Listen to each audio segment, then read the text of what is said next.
Instituto Geológico, Minero y Metalúrgico INGEMET les da la más cordial bienvenida a los presentes y a nuestros seguidores en las redes sociales a esta presentación técnica a desarrollarse el día de hoy en el marco de las actividades por el 38 aniversario institucional del INGEMET. Evento que tiene como objetivo fomentar la investigación geológica del país, promoviendo su conocimiento y desarrollo en la comunidad.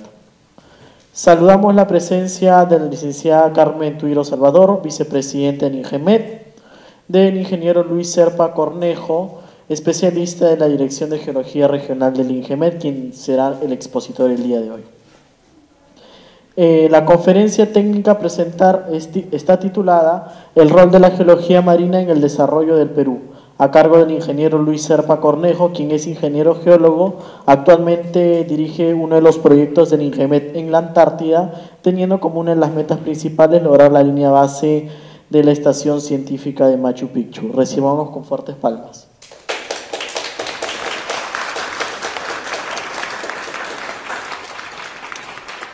Buenas noches. Mi nombre es Luis Serpa. Yo estoy liderando el programa de Geología Marina y Estudios Antárticos INGEMET. Llevamos en este transcurrir 3 años de ardua labor, en el cual poco a poco hemos empezado a hacer crecer nuestro equipo de investigación y a diversificarnos.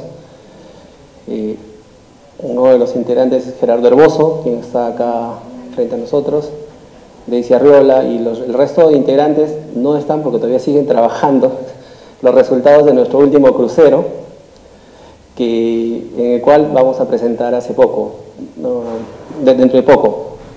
Una de las cosas que escuché hace poco de parte de un amigo es decir, geología marina, sí, yacimientos, sí, pero ¿qué más hacemos?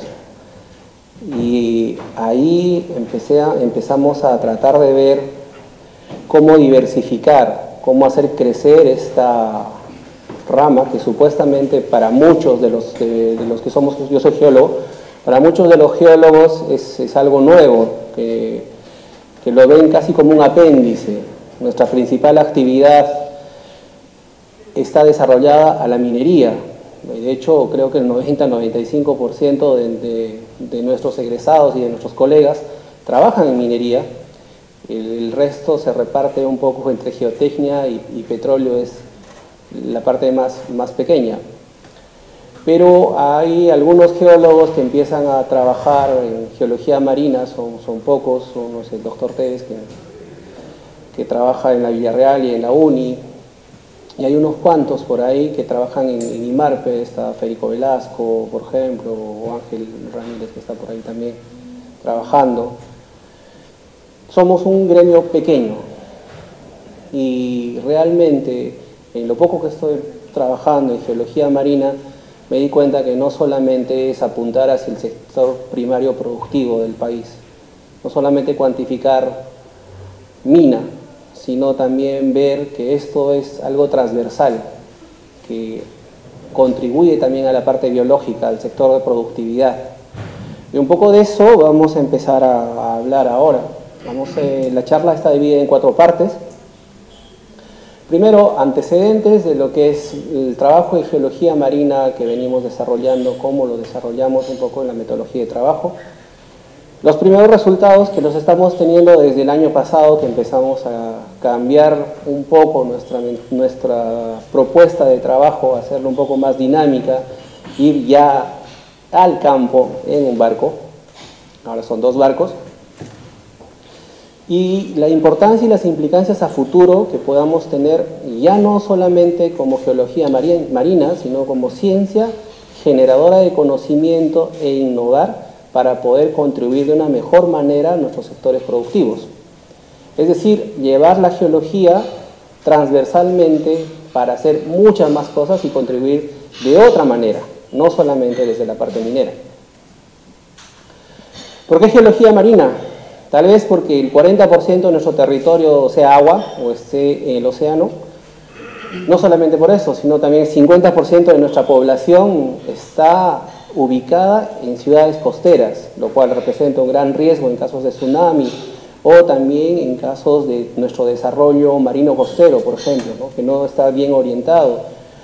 ¿Por qué? Porque básicamente, a pesar de que hay bastantes recursos, tanto biológicos como energéticos y minerales, no conocemos en su totalidad el fondo marino. Sigue siendo una gran incógnita. Hay mucha gente trabajando, eso es cierto, pero es inmenso el océano. Por más que estemos trabajando bastantes personas, siempre va a haber espacio para trabajar. Los primeros trabajos a los que hacemos referencia generalmente nosotros los geólogos son las exploraciones y las perforaciones petroleras, particularmente concentradas en el norte del Perú, con nuestros sectores ligados a la exploración de petróleo y explotación de petróleo, desarrollo de plataformas, que han hecho algunos trabajos más que nada relacionados a la sísmica, un poco de batimetría, pero orientados a la parte energética y extractiva. Nuestros segundos actores principales son los numerosos cruceros internacionales y algunos nacionales, más que nada orientados por misiones extranjeras, ¿no? Ahí están los alemanes, los franceses, que a lo largo de muchos años han venido ayudando a que nosotros entendamos todo el proceso marino y geológico que ocurre en el fondo marino. Pero más que nada es la abundante colección bibliográfica fruto de estos cruceros. Somos, a pesar de que nosotros es nuestro mar, no publicamos tanto como los extranjeros publican de nuestro mar. Eso ya quiere decir que es nuestro mar, pero no lo conocemos mucho. De hecho, si ustedes ponen mar peruano, más publican los extranjeros, alemanes, ingleses, etcétera, etcétera, y solamente el 5 o 10% sea relacionado a investigadores peruanos. Ahí viene la gran labor que realiza INMARPE, por ejemplo, ¿no? Titánica labor, pero aún así es poco lo que se hace. Y es solo como corolario que son los pocos trabajos nacionales para explorar el fondo marino. En resumen, no hay una caracterización sistemática del fondo marino en las 200 millas del mar peruano. Ni siquiera tenemos un conocimiento adecuado de nuestros 5 o 10 millas. Entonces, mucho es pedir las 200 millas. Sabemos que hay nódulos de manganeso, sabemos que hay hidratos de gas, sabemos que hay riqueza biológica relacionada a los hidratos de gas o a las plumas de gas, por ejemplo, pero no los conocemos más en detalle, es decir, nos falta investigar mucho más. No conocemos muy en detalle toda la dinámica marina, la dinámica del océano, por ejemplo. Este es un par de ejemplos, ¿no? Este es un trabajo de Bourgois en la misión del Nautiperc y el SEAPERC, que hizo allá por los 90s, y que tuvieron un par de inmersiones incluso, pero no está hecho sistemáticamente, más obedece a grandes preguntas de investigación, ¿no? ¿Qué hay en el fondo marino? ¿Qué pasa en la zona de subducción? Y otros trabajos como el de Gutiérrez y Herboso, que empezaron a asociar rasgos batimétricos a zonificaciones de fondo marino, ¿no? Esto, por ejemplo, ligado más a la parte productiva. ¿Es geología marina? Sí, es geología marina, pero es una geología marina más aplicada. De hecho, más es una oceanografía geológica, pero aún sigue siendo geología marina. Estos trabajos de batimetría en detalle así son bien zonificados y se llevan a cabo desde los 90, como ya les había comentado, como por ejemplo el de Duperret del 95, que es producto del Andiperc o el SIAPERC, sin más, el SIAPERC, en el cual, en base a trabajos batimétricos, por ejemplo, empiezan a reconocer algunos paleodeslizamientos, empiezan a datar paleodeslizamientos y los asocian a paleotsunamis. Es una implicación directa, ya no es tan económico, pero es más medioambiental, es más de riesgo geológico. Entonces, sigue siendo transversal, ¿no? Trabajos también como el de Herboso del 2015, donde empiezan a relacionar bastante las zonas de escarpes y deslizamientos submarinos frente a las costas de Lima, ¿no? Y una de las cosas que hicieron fue trabajar y bajar cámaras submarinas para ver qué había en el fondo marino. Y oh sorpresa, por ejemplo, aquí no se nota muy bien en detalle, pero son cangrejos del tipo King Craft, que están asociados a desarrollo de plumas de gas, es decir, si hay plumas de gas, hay vida marina, microorganismos, esos microorganismos sirven de alimento a otro organismo un poco más grande y así se va generando nuestra cadena productiva, de alimentos en este caso, nuestra cadena alimentaria. Pero está asociado a un rasgo geológico que pocas veces lo estamos conociendo. Es todos estos rasgos que a la larga empiezan a crear como un caldo de cultivo para que en el 2005 en INGEMET se aperture un proyecto de geología marina, ¿no? Este producto de, como siempre decían algunos, ¿no? Un sueño, que empezaban a ver qué más se podía hacer. Entonces, a partir del 2005, en asociación con IMARPE y con el IRD, se gestan ser participantes de dos proyectos de investigación, Paleopeces y Mix Paleo, ambos liderados por gente de IMARPE, en el cual nosotros empezamos a conocer cómo podemos trabajar de la mano de ellos y aprender de ellos. Entonces se empiezan a analizar sedimentos y se analizan testigos de fondo marino para ver la distribución y la variabilidad de los organismos. En este caso se trabajó más que nada con micropaleontología, se asoció a cambios marinos, a cambios climatológicos, se descubrió la pequeña edad de hielo de Lima, o se registró exactamente con datos, algo que se conocía que había pasado, pero no había datos. Entonces, son trabajos muy importantes, pero son trabajos muy puntuales. En casi 10 años de investigación, se analizaron un total de 205 muestras en rayos X, un poco de geoquímica, producto de cruceros anteriores. Nosotros dependíamos exclusivamente de los cruceros internacionales, por ejemplo, de las muestras de cruceros internacionales. Sin embargo, aún así, se lograron analizar algunas muestras, se pudo llevar a cabo, y a buen término, 3 tesis de pregrado, o casi 4, y a grandes rasgos se hizo un mapa estructural de la margen continental. Creo que es el primer mapa que se desarrolló a escala 1 al millón. También se desarrolló un mapa geomorfológico y se hizo la primera base de datos de microfósiles caracterizados fundamentalmente en base al trabajo que se había llevado de la mano de IMARPE. Sin embargo, las cosas tienen que empezar a evolucionar. Empezamos a conocer un poco más, y en ese conocer, a partir del 2014, se empezó a trabajar el desarrollo sistemático de las cartas, ¿no? Entonces, este desarrollo sistemático vino de la mano de que tenemos data geofísica de Perú Petro, sísmica de reflexión y de refracción, el cual tiene que ser aprovechado de alguna manera.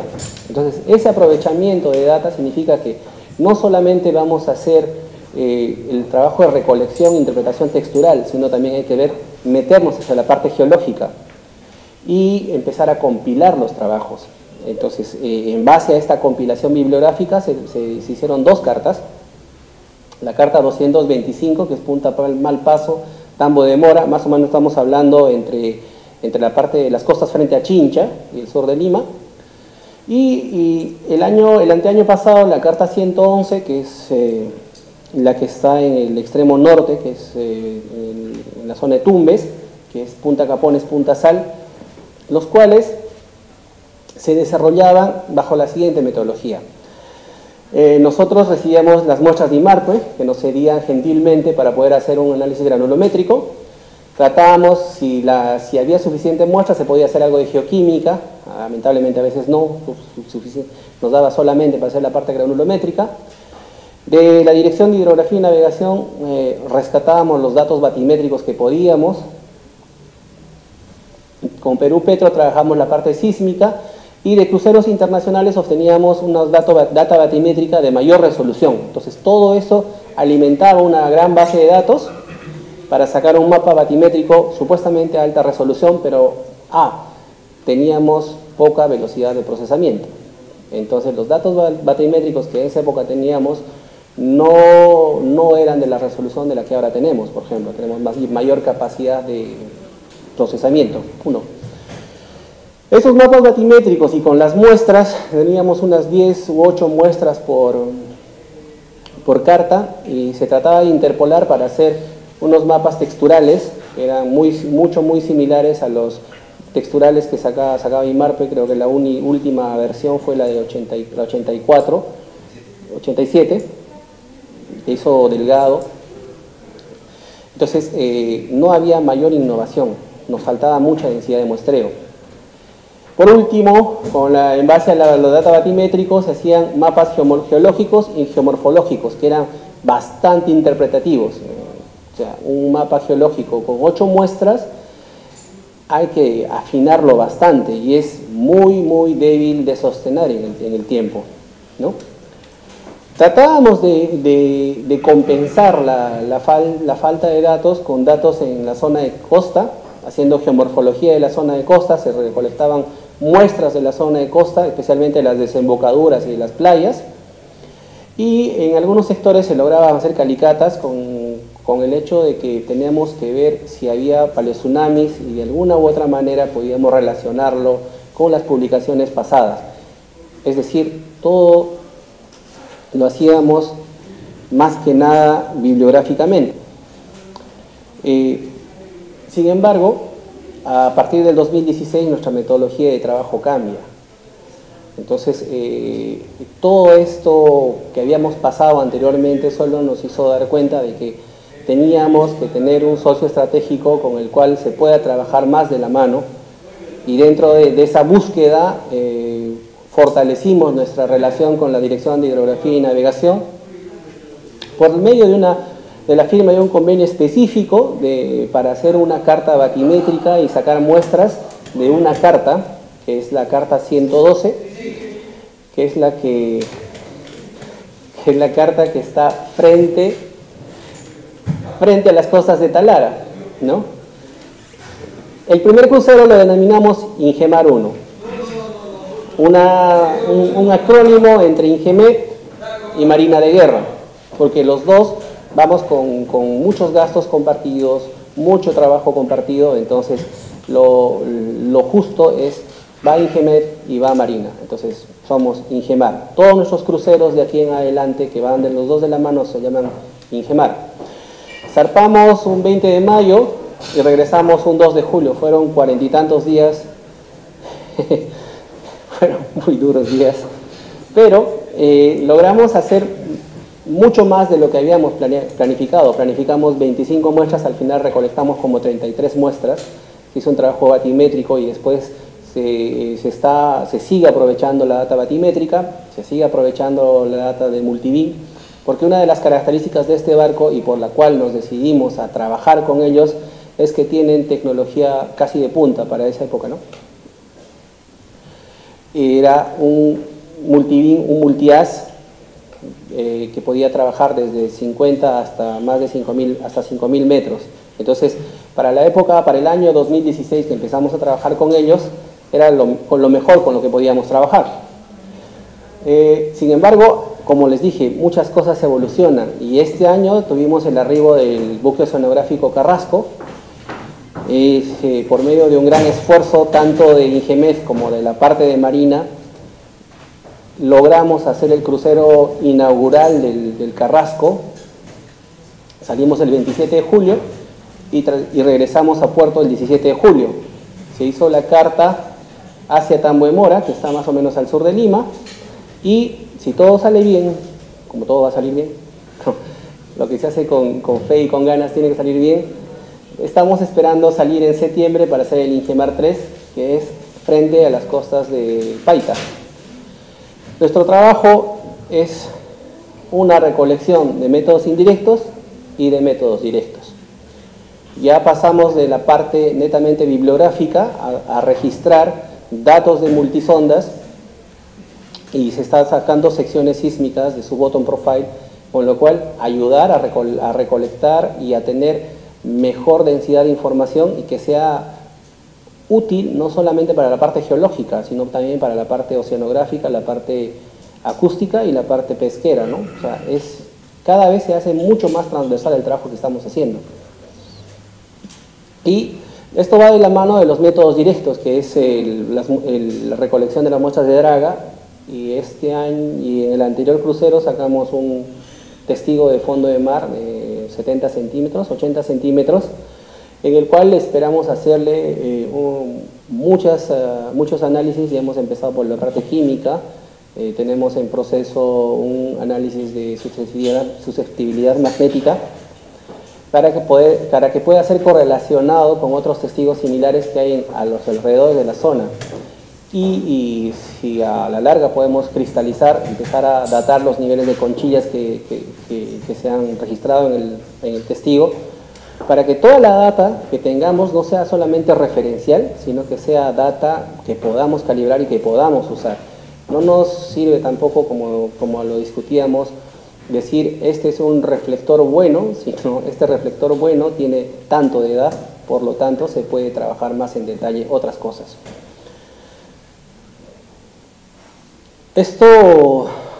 Todo este cúmulo de experiencia y de trabajos, de lo que estábamos haciendo, no solamente nos brinda un panorama de lo que puede ser geología marina con nosotros, sino también nos da oportunidades de ver geológicamente a qué podemos trabajar.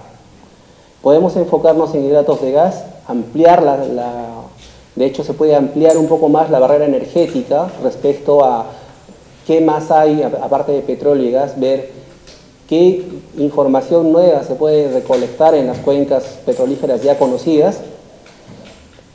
Tenemos algunos registros de nódulos polimetálicos en nuestras 200 millas y ahora tenemos herramientas de última generación que nos pueden ayudar a colectar mejor información. Tenemos fosfatos designados frente a las costas de Lima, por ejemplo, pero son unos puntos. Ese es una aguja en un pajar que se ha encontrado. Vayamos por el resto del pajar. Entonces hay que hacer mucho más muestreo, las densidades de muestras tienen que ser un poco mayores, se tiene que hacer mucho más cosas, que no solamente sirva a la parte energética o a la parte de yacimientos que propiamente dichos, sino que también la información que estamos recolectando puede ser utilizada para modelar movimientos de tsunamis, movimientos en masa, se pueden identificar zonas con riesgos para paleodeslizamientos o con potencial de un deslizamiento submarino que te pueden generar tsunamis, por ejemplo, así como ayudar a evaluar un poco más el riesgo sísmico que tenemos. De hecho, yo creo que si empezamos a unirnos con otras instituciones y servir de plataforma para que puedan poner más sensores, generar un poco más de ciencia para nuestro país, aquí estamos, hay que colaborar entre nosotros, porque no es solamente un proyecto que va de la mano de INGEMET, ya les he dicho, es transversal. Y de la mano que estamos haciendo un poco es ver si hay algo de contaminación por elementos pesados en playas. En resumen, a lo que estábamos apuntando es tener un conocimiento, no solamente conocimiento de nuestro sistema, de los recursos, sino un conocimiento estratégico que nos pueda servir no solamente a nosotros como geólogos, sino al resto de nuestro país. O sea, tener un impacto en la cadena productiva. De hecho, creo que en el primer trimestre o el primer semestre, la industria pesquera contribuyó bastante a nuestro PBI. Nosotros podemos ayudar a eso, pero tenemos que diversificarnos, o sea, tenemos que hacer muchas más cosas. Este es un poco de los resultados que vamos encontrando. Esta es la carta número 112 de una batimetría original de unos, creo que son 800 puntos, llegamos a tener como más de 5 millones de puntos, ¿no? Se empiezan a notar mejor los rasgos geomorfológicos. Aquí está el Gran Cañón de Talara, antes era una cosa un poco difusa, inclusive en algunos acercamientos aquí hay zonas de deslizamientos que tienen que ser evaluados posteriormente, ¿no? Se ha realizado en correlación con la información de Perú Petrol, el Sísmica 3D, se está viendo las características estructurales y ahora estamos teniendo tesistas en los cuales pueden empezar a analizar la data complementaria al multibeam, que es el backscatter, para detectar la presencia de plumas de gas. Es algo que no se había trabajado mucho en esta zona, se tenía conocimiento de que podía haber, pero no se había trabajado mucho en detalle, pero es lo que vamos logrando. Se ha afinado un poco la carta geológica del mapa 112, ya no es tan al azar como hacer con un mapa geológico con 2 o 3 o 4 o 5 u 8 muestras que podíamos tener. Tenemos una densidad de muestreo mejor. Al ser una imagen fotográfica del relieve submarino, nos permite, por ejemplo, definir de mejor manera la parte estructural, no solamente ver los sistemas de fallas conocidos, como el sistema de falla Tumbes, el sistema de falla Talara, sino ver aquí un sistema de fallas norte-sur, que antes no se podía ver muy bien porque la imagen era solamente difusa. Complementar esta información batimétrica con la información de las secciones sísmicas de Perú-Petro, hace que tengamos un mejor conocimiento acerca de la evolución y de cómo está esta arquitectura estructural del norte peruano. Como ya les había dicho, un complemento a la parte batimétrica es la señal de retrodispersión del multiaz. El multiaz tiene dos señales, una señal que es la señal batimétrica propiamente dicha, y la otra señal es una señal que se llama de retrodispersión, la cual es aprovechada para conocer reflectividad, es decir, la propiedad de cuánto absorbe una onda de sonido un material. En este caso, por ejemplo, si el material es roca sólida, es mucho más oscuro. Si el material es más arcilloso, es un poco más blanquecino. Lo cual nos permite, mediante algoritmos y una calibración con nuestra granulometría, hacer un mapa textural mucho más definido, conforme a lo que habían trabajado antes Herboso y Gutiérrez, por ejemplo, y hacer un símil de ver una distribución un poco ya no basado en 8 o 10 muestras, sino utilizar un poco más de ciencia para ver qué más podemos sacarle al asunto. Y uno de los asuntos fue, durante uno de los muestreos, pudimos extraer este pedazo de fondo marino, ¿no?, que nos permitió dar un rango de color, era un píxel, y como es una imagen raster, se puede interpolar y se puede generar las curvas adecuadas para poder calibrar nuestra imagen. Eso es lo que hemos hecho. Entonces, inclusive que la draga no sea más o menos fallida, pero que podamos sacar una muestra, nos sirve, y sirve para poder afinar y poder hacer mejores mapas. La calidad batimétrica, una vez procesada, es de esta resolución, ¿no? Podemos ver algunos scurs que hay por aquí y algunas texturas un poco rugosas que probablemente sean afloramientos, ¿no? Pero, como ya les comentaba, una de las señales de backscatter se puede, y en general del multibeam, se puede utilizar para detectar las plumas de gas. Entonces, esto es uno de las áreas que estamos empezando a desarrollar, y vemos que no solamente están presentes en la parte de la plataforma, asociado a plataformas marinas, a plataformas de exploración de hidrocarburos y explotación de hidrocarburos, sino también estamos empezando a encontrar en zonas profundas. Entonces, el siguiente paso es ver qué es esta pluma de gas.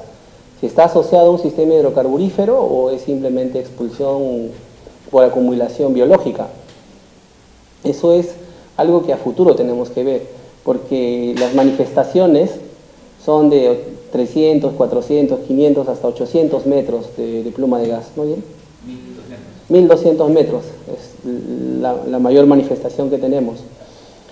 Y en algunas zonas, particularmente en esta parte norte, se tiene pequeños volcanes de fango, que una vez revisado la batimetría y aparentemente depurado, lo que estamos depurando es la pluma de gas para encontrar el rasgo geomorfológico. Entonces, se reprocesa la batimetría que estamos obteniendo, no es una batimetría obtenida a ciegas, sino es analizar día por día, como es data acústica, segundo por segundo prácticamente, y ver qué está pasando y de qué manera podemos aprovechar mejor la data. Este es a 3.000 metros de profundidad más o menos, ¿no? Y tenemos igual una pluma de más o menos, esta es la de 1.000 metros, ¿no? 1.000 metros de profundidad. A 3.000 metros de profundidad hay una pluma de gas de más o menos 1.000 metros de altura. Entonces necesitamos saber esa pluma de qué es. Entonces eso queda como una puerta abierta a lo que tenemos que hacer, a lo que vamos a hacer, a lo que tenemos que orientarnos. Pero las plumas de gas, como les decía, no solamente están desde el punto de vista geológico, que nos pueden definir un sistema hidrocarburífero o un sistema biológico, sino que asociado al desarrollo de estas plumas de gas hay bastantes microorganismos que se alimentan del metano. Entonces, una vez que se alimentan del metano, empiezan a accionar la cadena de vida, ¿no? Entonces, empiezan a haber comunidades, por ejemplo, mesopelágicas, que se van alimentando de este flujo continuo de expulsiones de gas. Entonces, eso hace que se empiece a desarrollar y empezamos a tener un mar un poco más rico. Tal vez tenemos que seguir investigando, tenemos que ver qué hay más allá. O sea, esa es una hipótesis que la tenemos que comprobar. Esta es la carta 225, ese es del crucero que acabamos hace un mes. Es una data, recién estamos empezando a procesar la data. Se ven algunos rasgos preliminares, pero ¿qué es lo curioso, qué es lo diferente de este año? Es que pudimos contar con herramientas de Sub-Bottom Profile, que es una sísmica de los primeros metros. Y la data batimétrica fue tan buena que se descubrieron algunas pequeñas islas, ¿no? Algunas pequeñas que no estaban registradas, como son la isla Osos de Tierra y la isla Calavera, que están en un extremo de la hoja, ¿no? Y también pudimos, se hizo el esfuerzo de ir hasta la dorsal de Nazca y tener algunas imágenes de la dorsal de Nazca, esto motivados porque los alemanes ya habían pasado y aparentemente hay una publicación que habla de un sistema hidrotermal. Entonces, tenemos que ir, tenemos que ver qué hay más allá. Si podemos hacerlo, hagámoslo.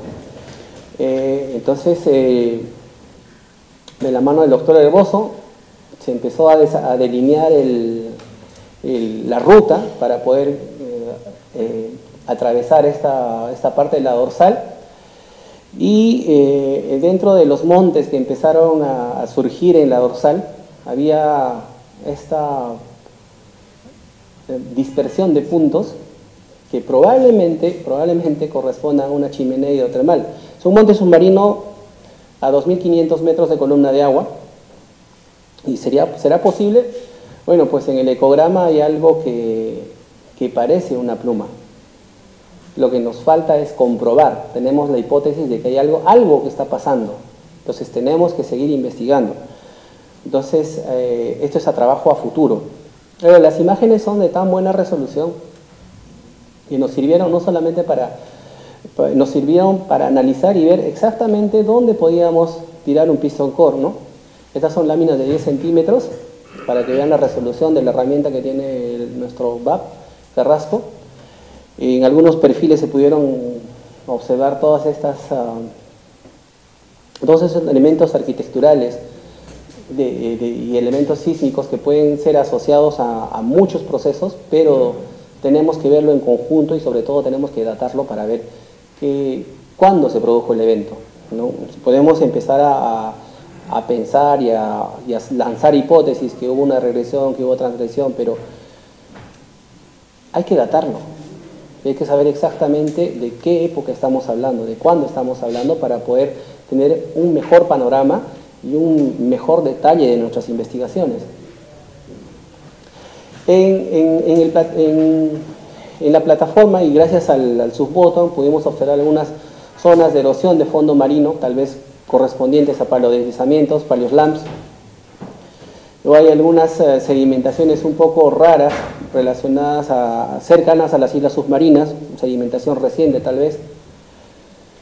Y en algunas zonas Y en la plataforma, ¿no?, hay algunas zonas como en blanco, ¿no? Como que se dispersa un poco la señal, ¿no? Y aquí también, ¿no?, ven como una zona que disturba la señal. Hay algo que todo viene así horizontal y en un momento u otro algo raro pasa, ¿no?, y se disturba la señal. Entonces lo que podemos hipotetizar es que puede ser probablemente una chimenea de gas, ¿no? Nos ha faltado un poco de tiempo más para ver un poco más allá y lanzar otros equipos, pero vamos a hacerlo a futuro. En resumen, y regresando a este cuadro de nuestras oportunidades, no solamente vernos y tener un poco el conocimiento estratégico del cual estamos hablando, sino tratar de que nuestros conocimientos o la data que estamos empezando a adquirir sirva de pilar para las demás instituciones. La data se tiene que compartir, la data cuanta más personas trabajen y le saquen beneficio a la data y esta data repercute en beneficio para nuestro país, se tiene que hacer y está disponible para trabajar. Y a futuro, bueno, ser uno de los primeros servicios geológicos en Latinoamérica que tengamos unas cartas geológicas del fondo marino que no solamente sirvan para la parte geológica, sino también sirvan para la parte pesquera, por ejemplo, ¿no? De hecho, los mapas texturales que estamos empezando a producir son más requeridos por la parte pesquera que por nuestros colegas geólogos, ¿no? Tal vez debido a la densidad de muestreo u otras cosas, pero ya estamos empezando a tener algún impacto.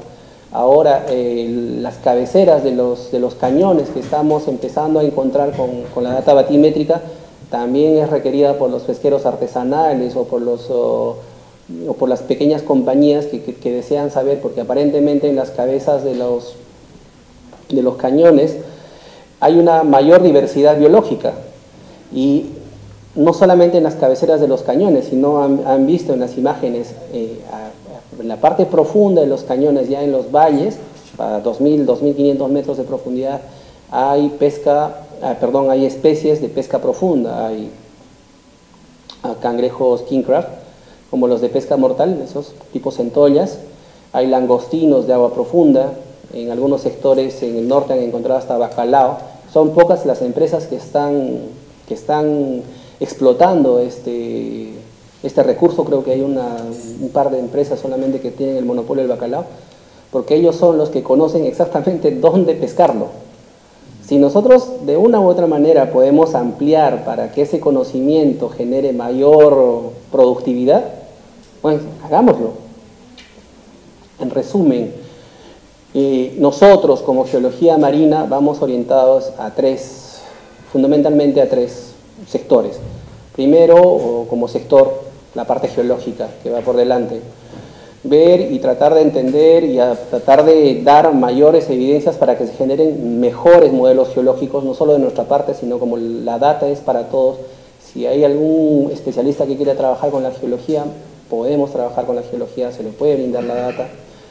Tratar de encontrar bio y geoindicadores que mejoren este conocimiento, fundamentalmente para ampliar un poco más la prospección de hidrocarburos en nuestra plataforma, o la prospección de hidratos de gas, o si seguimos con una densidad de muestreo adecuada, a ver si hay más fosfatos o si hay más nódulos de manganeso, por ejemplo. Hacia la parte ambiental, empezar a trabajar de la mano de las personas que hacen trabajos de erosión y sedimentación, ¿no? Sabemos que a futuro, ¿no?, de las cosas a considerar es qué tanto impacta en nosotros el cambio climático, ¿no? Qué tanto empieza a subir la línea de costa sube, entonces se empieza a hablar de erosión de playas, erosión por un lado, dónde va a cambiar la sedimentación. Es todo un proceso tan dinámico que si no lo vamos estudiando, si no lo vamos conociendo, pues simplemente el tren se va y nos deja. Y hablar de la parte ambiental es también hablar de la parte de prevención, ¿no? Por ejemplo, los efectos del niño costero que tuvimos ahora, ¿no?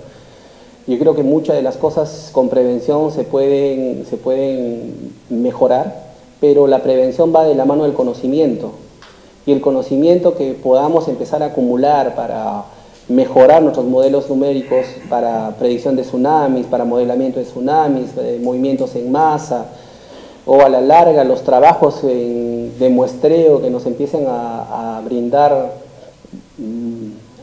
mayores evidencias de la distribución de los elementos pesados, y cómo podemos concatenar todos estos elementos para ver cómo estamos impactando y cómo estamos o acelerando o tratando de desacelerar el cambio climático que ya se nos viene.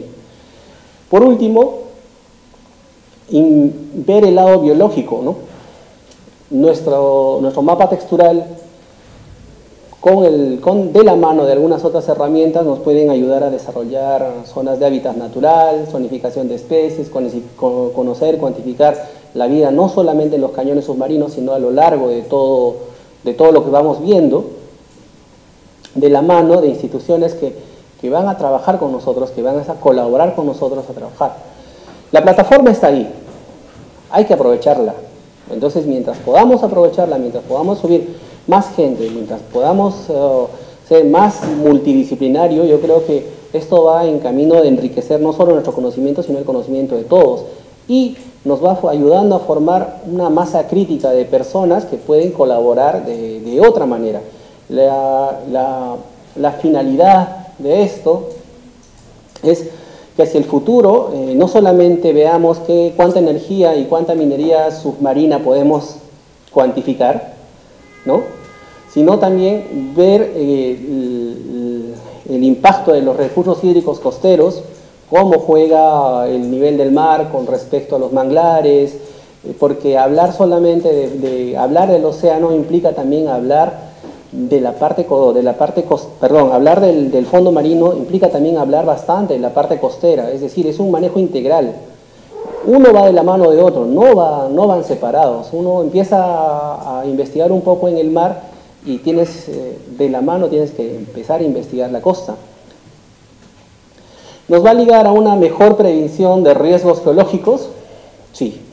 Esa prevención de riesgos geológicos tiene que impactar en nuestra infraestructura marina, en nuestra infraestructura costera, de cómo podemos empezar a planificar mejor nuestros famosos megapuertos y todo, ¿no?, por ejemplo. Lo cual tiene que estar bien ligado de la conservación y la protección del medio ambiente, que también va de la mano de que los productos que podamos ayudar a sacar ayuden de una u otra manera a una diversificación en pesca y en acuicultura, que impacten más en la cadena productiva. No solamente veamos la parte de minería y petróleo, como dijimos, sino qué tanto podemos hacer un poco más allá. Es decir, en resumen, es hablar más de una zonificación ecológica económica, ayudar a zonificar de mejor manera, dar el input geológico o una de las capas geológicas en las cuales se pueda trabajar más de la mano de una gestión integrada marino-costera mucho más ligada a lo que sea gobernanza y ordenamiento territorial. En nuestro país, que estamos empezando a reconstruir cada cierto tiempo después de un desastre natural, y siempre plantearnos lo mismo, ¿no? ¿Qué más podemos hacer o cómo podemos prevenir? Aquí está la clave de cómo podemos empezar a trabajar, ¿no?, uniéndonos y viendo hacia el futuro todo. Quiero aprovechar y darle las gracias a los que han asistido y decirles, como leí hace poco, no hay geología sin geología marina, y espero si tienen alguna pregunta. Gracias.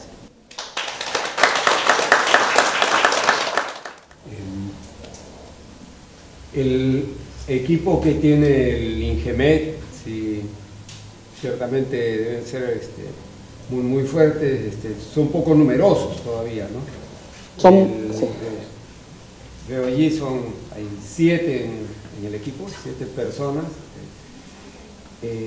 Aparte del Instituto del Mar, que también tiene un pequeño equipo de geología marina, ¿dónde más es que esperas que se pueda desarrollar más esta rama, ¿no? ¿Qué rol juegan otras instituciones o el lado académico o inclusive el Colegio de Ingenieros? ¿Cómo se puede organizar todo esto? ¿De dónde? Bueno, hace poco rato conversaba con la señora y le decía, ¿qué hago? Porque no hay practicantes que quieran, geólogos que quieran dedicarse a geología marina, ¿no? Encontramos un par y encontramos ese par y los cuidamos, porque tenemos que cuidarlos, o sea, no hay esa motivación por parte de nuestro gremio, por ejemplo.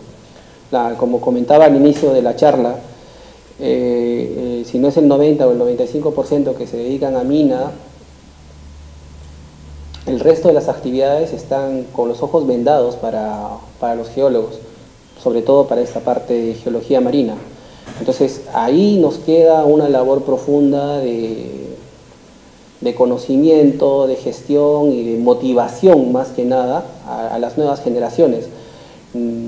Yo mismo no soy un geólogo marino, yo soy un converso, si me pueden llamar así, ¿no? Un evangelizado. Entonces nos queda formar gente. Ese es algo que tenemos que hacer a futuro. Respecto a las instituciones con las que podamos trabajar, ahorita estamos trabajando con IMARPE, y las otras instituciones con las que estamos trabajando, que son la USUR, la Villarreal, no son geólogos, son biólogos, son pesqueros, en su mayoría. Entonces, como que a ellos les pica un poco más la parte del bichito geológico y quieren empezar a ver hidratos de gas. Bernabé, que está más orientado a la parte de macroeventos, por ejemplo, quiere ver ya cuál es la incidencia del sedimento en sus organismos. Entonces ahí se puede desarrollar geobiología, por ejemplo, que está más desarrollado por los holandeses, que hacen trabajos con las algas rojas del Paleozoico, por ejemplo, que nosotros no lo hacemos, porque básicamente estamos enfocados solamente a un sector productivo. No nos hemos aperturado un poco más. Entonces ahí también queda de nosotros, lo que hacemos nosotros es ofrecer la plataforma para que esto sea multidisciplinario.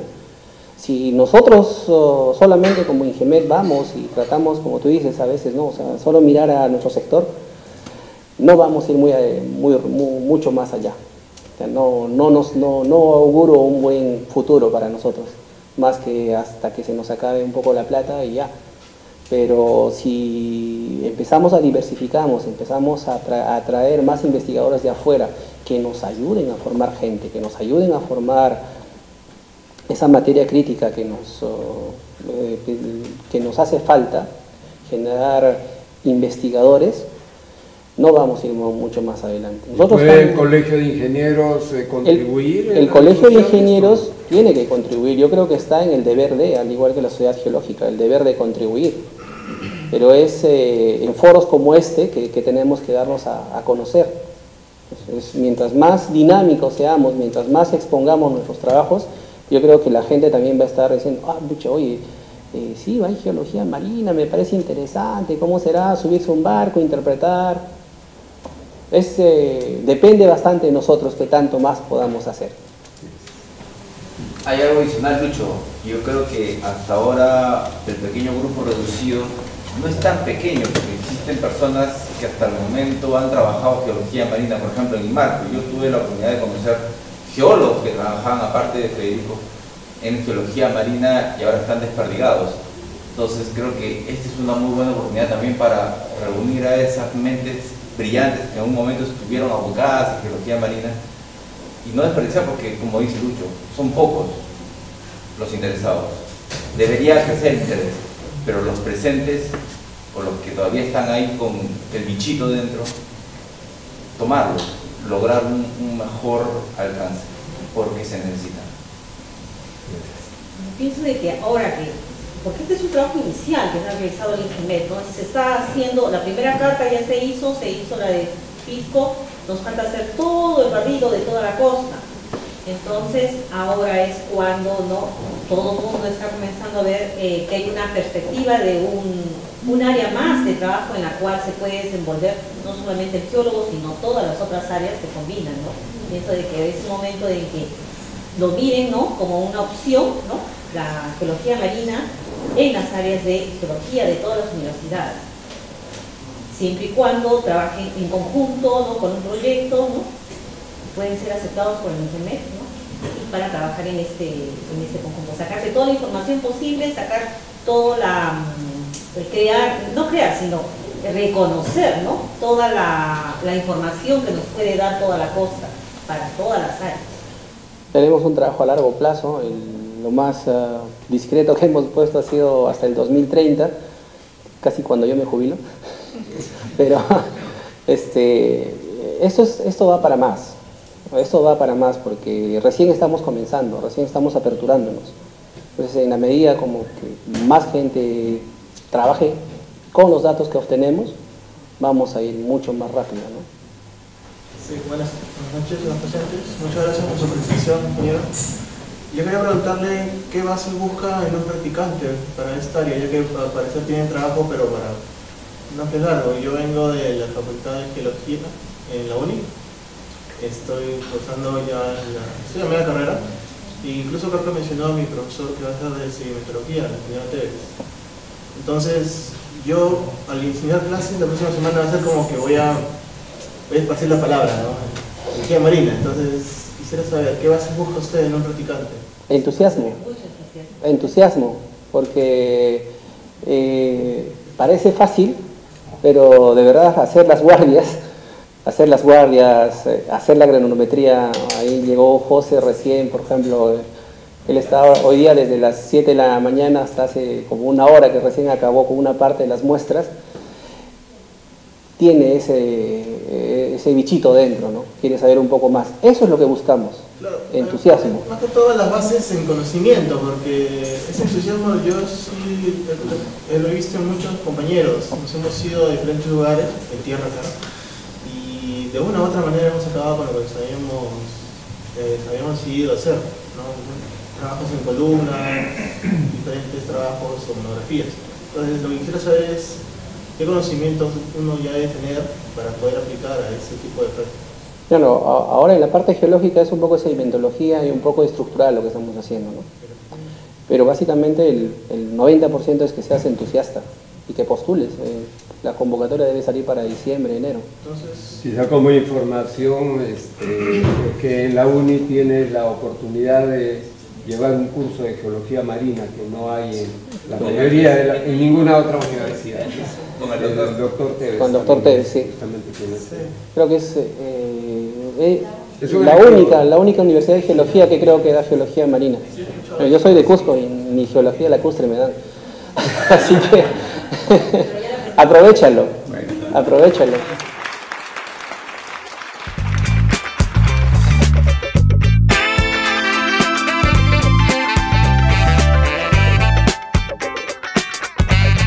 Gobierno del Perú, trabajando para todos los peruanos.